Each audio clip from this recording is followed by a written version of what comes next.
So you got asked to teach the kids class at your Brazilian Jiu Jitsu academy. Let's talk about the difference between coaching kids and coaching adults.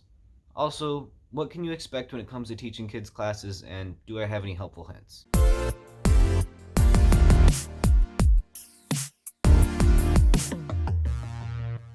I've been coaching youth jiu-jitsu ages 6 or 7 to 13 years old for about 2 years now.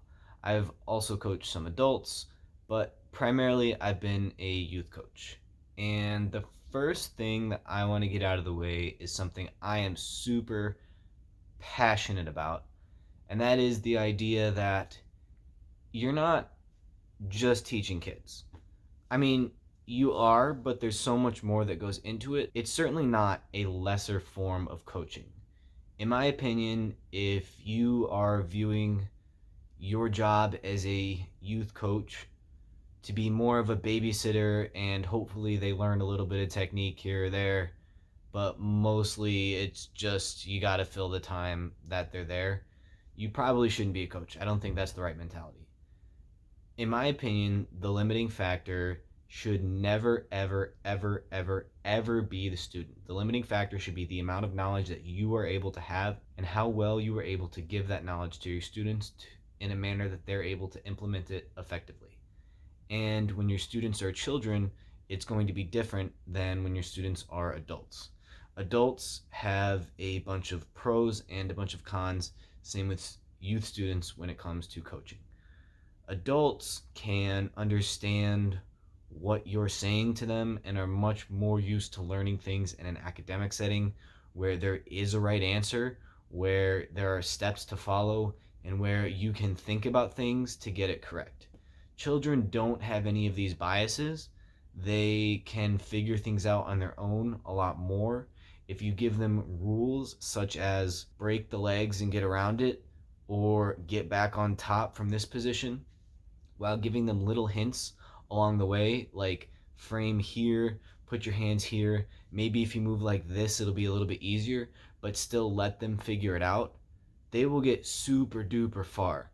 Meanwhile, if you let an adult just figure it out, more often than not, they're going to be sitting on their butt trying to think about the move and remember where the coach put his hands here versus put his hands here. You let the kids go for 10 minutes and you give them the goal of get them to go like this, starting from an almost finished triangle. Well, they're going to figure out that if you turn a little bit and squeeze your legs in a certain way, they're going to get the tap. And an adult would do that too, but they've had so much conditioning that there is a right answer that you're going to have to give that to them. Essentially, you're more often than not going to have to tell someone the specific steps of the technique if you're talking to an adult. Now, I'm not saying you can't just tell kids to go figure out jiu-jitsu and they'll invent it on their own.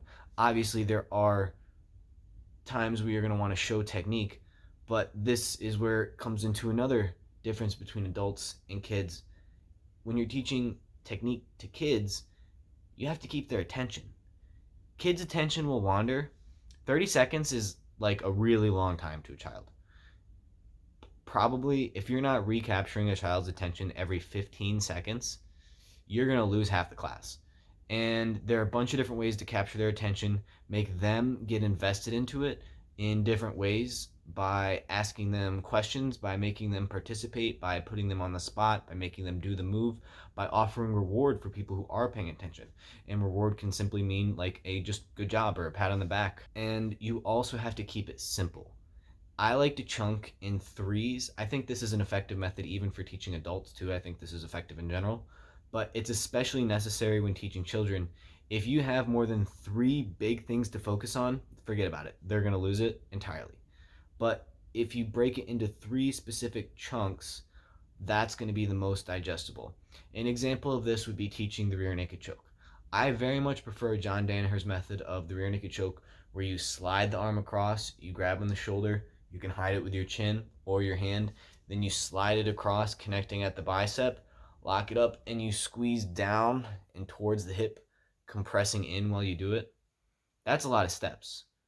But I don't teach it as step 1 is we use our hand. Okay, if they fight with a chin, you can battle it out like this if you want. Then we crawl across, and then we grab on top, and then we hide it with our chin, and then we hide it with our hand, and then we slide it across, and then we connect at the bicep, and then we start to squeeze in and squeeze. You can maybe explain that to an adult, but I promise you, even the adults are going to get lost when you do that. Instead, if you can break it down into chunks of 3, like you slide, hide, and slide, then all you gotta do is squeeze. Anyone can remember slide across the neck, hide your hand with your hand or your chin, and then slide it back across, and then squeeze. So you can do that with just about every technique. If you can chunk it into 3s, way, way more effective. Other things you can do is give them smaller pieces of the puzzle. When it comes to teaching children, it's different teaching them to learn a technique to win the championship match a month from now versus teaching them to be the best person and athlete and jiu-jitsu practitioner or just overall human being they can be when they're 20, 30, 40. You want teaching for longevity is different than teaching to immediately win the next tournament. When you're teaching for longevity, which I think everyone should be for kids, but it's okay to let them only get a little piece of the technique that day. They don't have to learn it perfectly that day because you're going to have to reintroduce concepts to these kids and start to loop back. And if you can introduce a concept like a position and then loop back and then introduce the concept and position and loop back and introduce new concepts and positions that start to build on each other and start to look like each other, you can teach them a lot of knowledge, especially if along the way you're allowing them to figure things out. You're allowing them to positional spar with like 90% of the technique done and a few helpful hints to figure it out. I've seen children in a short period of time master complicated movesets that adults couldn't figure out just because they did it one little chunk at a time. Then they're able to almost effortlessly do a complicated series of takedown sweeps, submission attempts, submission follow-up attempts, defenses. They're able to put together so many complicated moves that adults are struggling with because they're not able to learn it in the same way that a kid learns it. So when explaining to adults and kids, chunks of 3 is nice. Adults are not going to be able to figure things out as well as children. Sometimes adults have to be taught how to use their body.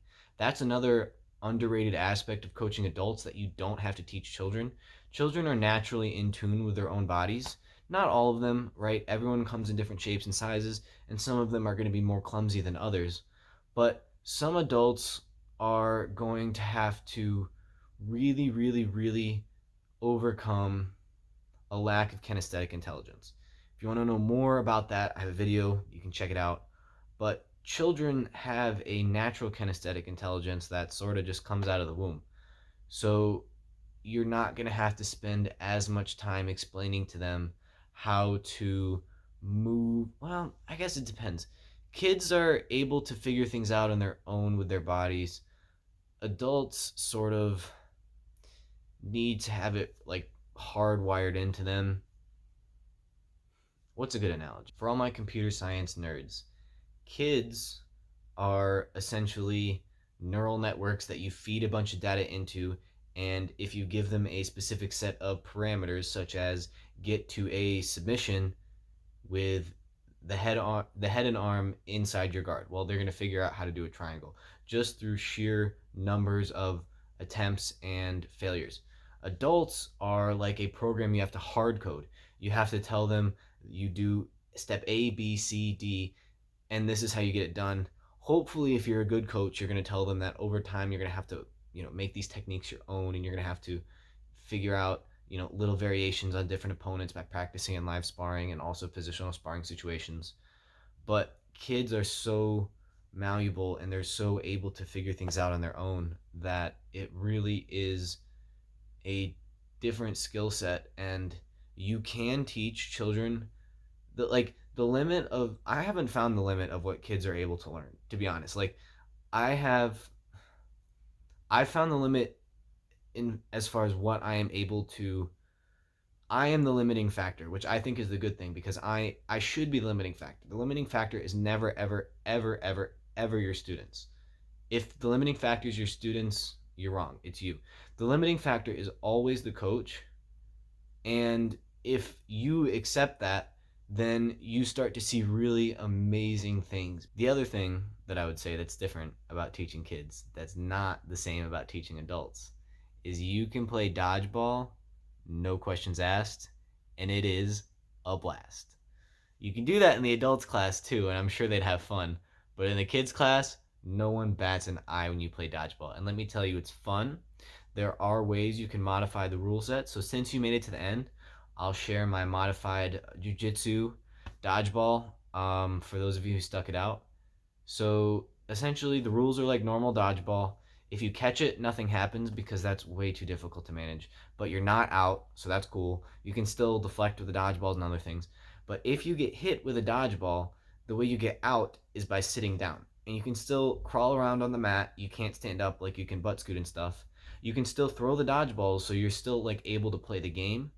And you can also scoot across the line to the other side and try to tag people with your hands.